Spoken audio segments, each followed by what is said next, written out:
où il a été l'un des meilleurs pilotes de jet ski de la planète avant d'être l'inventeur de toutes sortes de machines volantes. Passionné, prêt à tous les risques pour aller au bout de ses rêves. Il en a réalisé un, notamment en traversant la Manche en 21 minutes et en flyboard. C'était en août 2019. Au large des côtes britanniques, à 160 km/h, écoutez le bruit assourdissant d'un rêve de gosse en train de devenir un exploit historique.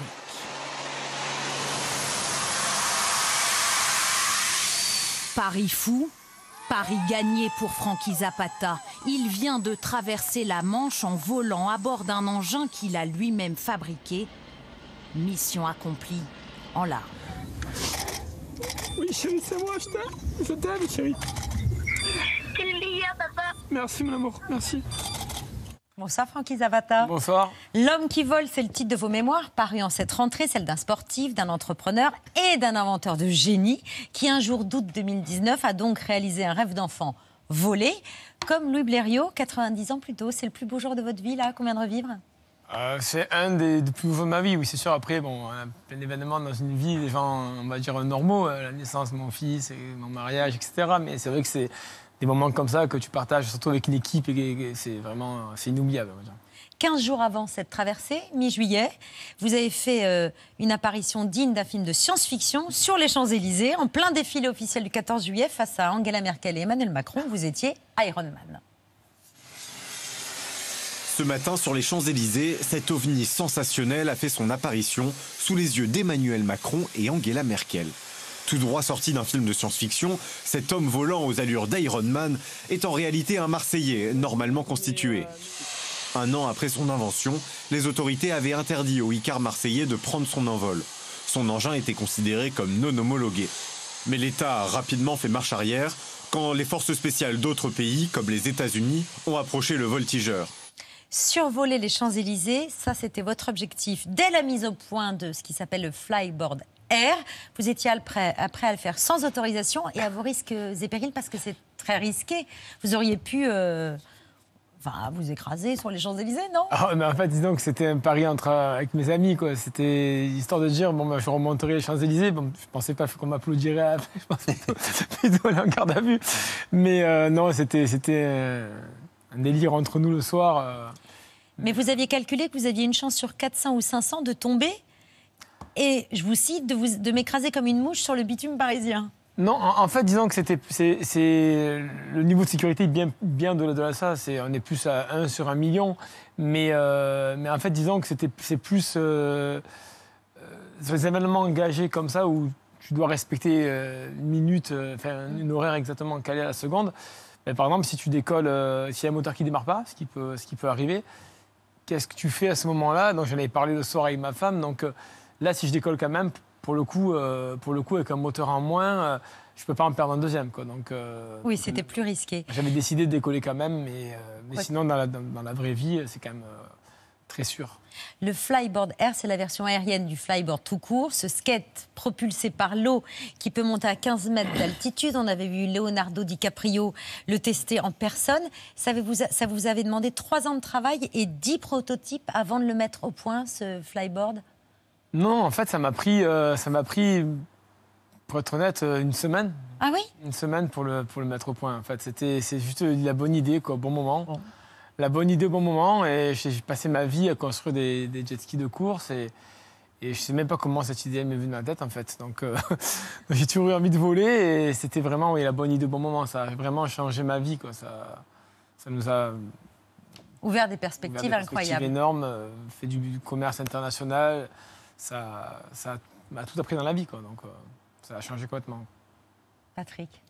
Je reviens à ce qu'on a vu tout à l'heure sur les Champs-Élysées, le défilé du 14 juillet avec Emmanuel Macron et Angela Merkel, très impressionnés. Donc c'était pas anodin, c'était très politique, c'était pas juste pour le spectacle, puisque la ministre de la Défense, enfin la ministre des Armées, elle s'appelait comme ça, Florence Parly, disait à quel point elle était elle-même impressionnée, que ça a intéressé, que ça avait un intérêt opérationnel.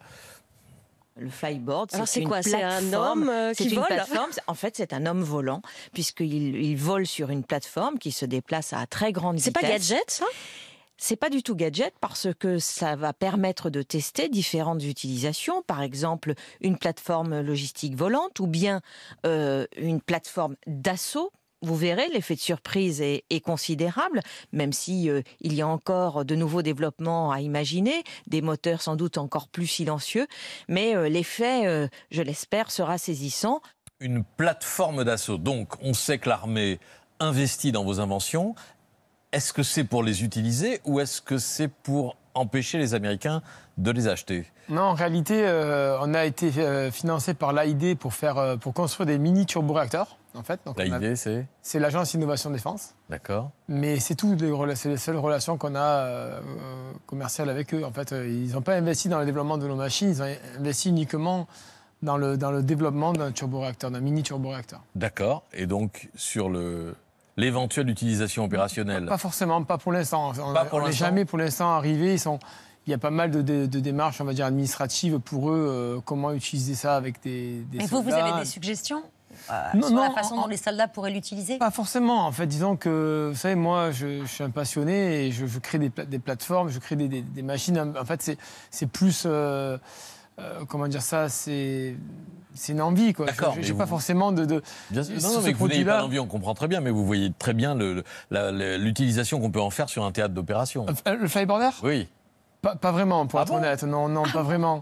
Non, on a créé un produit à la demande justement de l'US SOCOM qui était une version, on va dire, plus facilement utilisable, qui s'appelle le EasyFly, qui est un engin, on va dire, qui est un mix entre un flyboarder et un Segway, pour les gens qui n'ont jamais vu.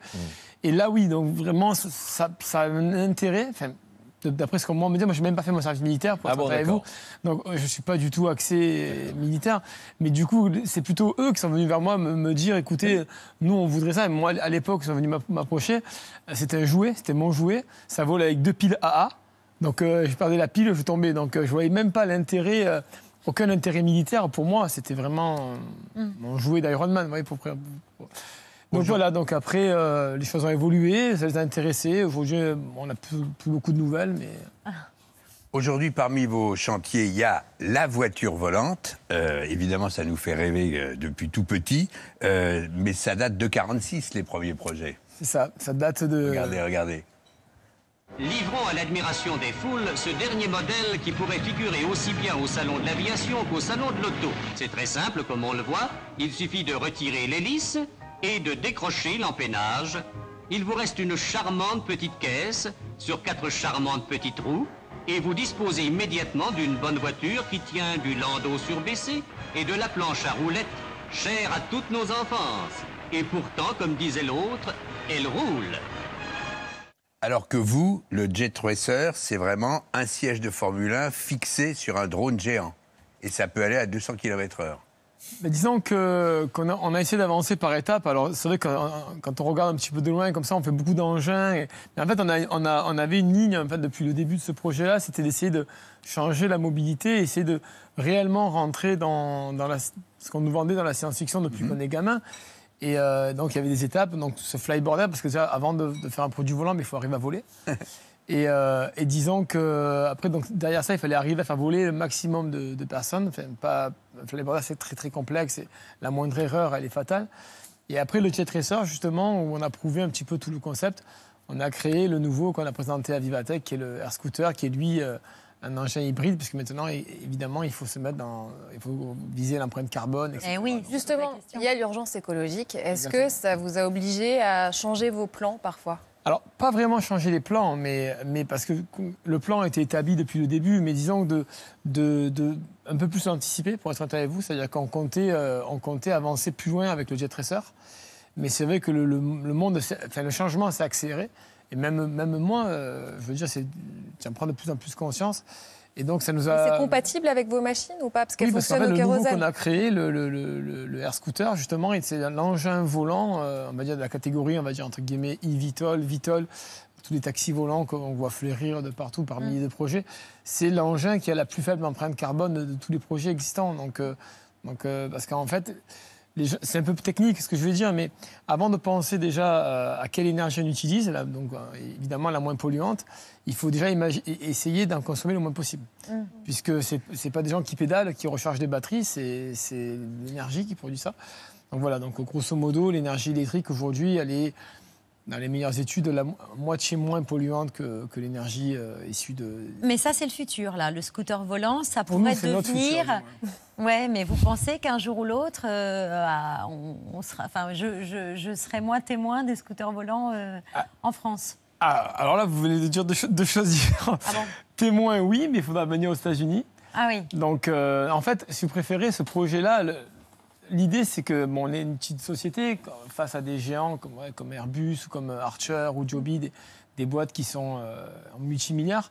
Nous, en fait, on n'a pas ces capacités de passer au travers de tout ce qui est certification. Une certification, c'est 10-12 ans et 1 milliard d'euros. Donc, on a choisi cette réglementation qui s'appelle Ultralight aux États-Unis et où finalement, on s'est inséré, on a choisi le défi technologique plutôt que le défi administratif. Et donc, on a une catégorie dans laquelle, en fait, on a une catégorie quasiment skateboard, quoi. C'est-à-dire que tout le monde peut voler, il n'y a pas de licence, il n'y a pas de certification. Et donc, ces machines-là vont être en circulation en avril 2024. Mais en France, pour l'instant, c'est plus compliqué. C'est plus compliqué. En attendant, vous êtes l'homme qui vole et vous racontez votre parcours édifiant. C'est disponible depuis le 7 septembre dernier chez City et c'est écrit en collaboration avec Geoffroy Langlade. Merci beaucoup d'être venu ce soir sur le plateau de C'est à vous.